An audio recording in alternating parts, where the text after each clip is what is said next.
আমার মতন কে কি পছন্দ করেন এই খাবারটা, এই কাঁঠালের সিজনে মুড়ি দিয়ে আর কাঁঠাল দিয়ে আমার তো ভীষণ ভালো লাগে। কাঁঠাল গলা কাঁঠাল আনলাম, মুড়ি দিয়ে প্রায় বিকালে নাস্তা খাই। আসসালামু আলাইকুম, প্রতিদিন মতন আরেকটা ব্লগ। তো এই দেখেন আমি সকাল সব রান্নার আয়োজন করতে চাইছি। গরুর মাংস রান্না করবো, করলা ভাজি করবো। তো করলাগুলো আমি সুন্দর করে পাতলা পাতলা করে কাটিয়ে চারিদিকে মাহাদি হাসানকে একটা আলু ভাজি দিতেছিলাম। তো দেওয়ার পর সুন্দর করে ভাজা সুন্দর করে মাহাদি হাসানকে দিতেছিলাম। আর এদিকে করলা ভাজি করবো। আর এই করলা ভাজি এভাবে করবেন, সবসময় ধুইয়া কষলে ঝরা দিয়ে রাখবেন। পেঁয়াজ আর করলাটা একসাথে ধুইয়া সুন্দর করে কষলে নেবেন, পরে মরিচ দিয়ে দিবেন। পরে দেখেন এই দেখেন করলাটা আমি কি সুন্দর করে ভাজি করতেছি, মশলা দিলে এত সুন্দর হইতেছে ভাজিটা। আর এই ভাজিটা করবো আমার কখনো তিতা হয় না, কারণ আমি এরকম করে ভাজি করি। করলাটা এরকম করে ভাজি করলে লাড়াচাড়া উপরে রাখলে পানিটা শোষায় নিলে পরে তেলটা যতক্ষণ না বেরোবে ওই করবো। আর এদিকে আমি গরুর মাংস বসাবো। গরুর মাংসের জন্য পেঁয়াজ আলু সব কিছু কেটে নিয়েছি।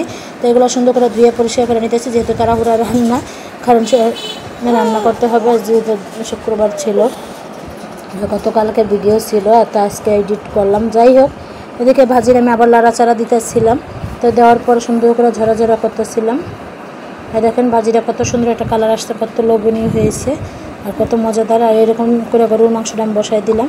তো মশলাগুলো সব কিছু একসাথে ভালো করে কষে সুন্দর করে দিলাম। আর একটা লাড়া দিতেছিলাম। আর আমি কোন গরুর মাংসতে একটু পানি দিয়ে বসাই, কারণ পরবর্তীতে এত পানি দেওয়া লাগে না, কষানোর ভিতরে আমার সিদ্ধ হয়ে যায়। এটাই আমার কাছে মনে হয় ভালো লাগে বেশি। তো এদিকে আমি লাড়াচাড়া দিতেছিলাম। তো লাড়াচাড়া দেওয়ার পরে দেখেন কষানোর সময় হয়ে গেছে। তো এদিকে কষাই নিতেছিলাম। আর এদিকে মাহাদি হাসান নামাজ পড়তে যাবে, দেখেন কি দুষ্টামি করতেছে। ও নামাজ পড়ে রাখতে যাই এটি করে, আর গোসল করে দিয়েছে আব্বু এসে। তো যাই হোক, আমি টুপি হাঁটতেছি। এই যে আমার ছেলে নামাজ পড়তে যেতেছে, বল ব্যাট থিয়ে যেতেছে। মার্শাল্লাহ দিলে বাপের সাথে প্রতিদিনই নামাজ পড়তে যায়, আলহামদুলিল্লাহ মার্শাল্লাহ। সবাই মার্শাল্লাহ বলবেন আমার ছেলেকে। আর এই দেখেন মাহাদি হাসান কত সুন্দর করে নামাজ পড়তে যাইতেছে। মাহাদি হাসানের জন্য সবাই দোয়া করবেন, জানি ভবিষ্যতে আমি হাফেজ বানাইতে পারি। আমার অনেক শখ আমার ছেলেকে আমি হাফেজ লাইনে পড়ামো। আর এইভাবে যেন মাদ্রাসা প্রতিদিন যাইতে পারে, মসজিদে যেতে পারে, নামাজ পড়তে আল্লাহর কালাম করতে পারে। আর বাইরে তো প্রচুর বৃষ্টি ছিল, এদিকে ওরা কুলে করে নিয়ে যেতেছে। আমি ওর বারান্দা বসে বসে দেখতেছিলাম, এত ভালো লাগতেছিল ছেলেকে প্রতিদিন দেখতে নামাজ পড়তে। আর এদিকে মাংসটা আমি ভালো করে কষা নিতেছিলাম, যতক্ষণ তেল না আসা পর্যন্ত কষা নিতেছিলাম। আর দেখেন কত সুন্দর কষানো হয়ে গেছে। তো হওয়ার পরে দিকে আমি মাংসটা লাড়াচাড়া দিয়ে করলাম। তো লাড়াচাড়া দেওয়ার পরে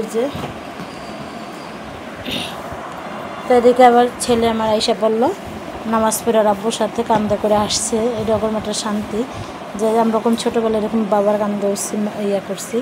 আর আব্বুকে কি জানি আনছে দুজন বাব্বাটা আবি যাবি প্রতিদিনই নিয়ে আসে। তাই দেখেন কত কিছু চকলেট নিয়ে আসছে এখন। আর এক তো বিকালবেলা আমরা একটু বারান্দা বসে রইলাম খাওয়া দাওয়ার পরে। আর মাহাদি হাসান একটু কন্ডেন্স মিল্ক খাইতেছিল, বলতেছে আমি দুধ খাবো। তো কন্ডেন্স মিল্ক ছিল, ওটাই বাসা থেকে দিলাম। আরও বারান্দা বসে বসে খাইতেছিল। আর আমি বারান্দাটা ভিডিও করতেছিলাম, মানে এত ওয়েদারটা এত সুন্দর লাগতেছিল, বারান্দা বাতাস ছিল অনেক সুন্দর। আর চারিদিকে পরিবেশটা, মানে বৃষ্টি নামার পর গাছগুলো মনে কত সুন্দর রকম হয়েছে, কত সুন্দর একটা কালার আসছে পুষ্কনিটা। আর এদিকে কাঁঠাল আনলে কম, আমি কাঁঠাল মুড়িটা অনেক পছন্দ করি, আমার কাছে ভালোই লাগে কাঁঠাল মুড়ি খাইতে। আমি প্রতিদিন খাইতে পারি এরকম লাগে। আর কাঁঠাল মুড়ি এরকম সেই লাগে আমার কাছে, এরকম মুড়িটা কে কে আমার মতন এরকম করে খাইতে পছন্দ করেন সবাই একটু কমেন্ট করবেন। আমি তো খাইতেছি, আপনারা একটু আইসা খাইয়া যান।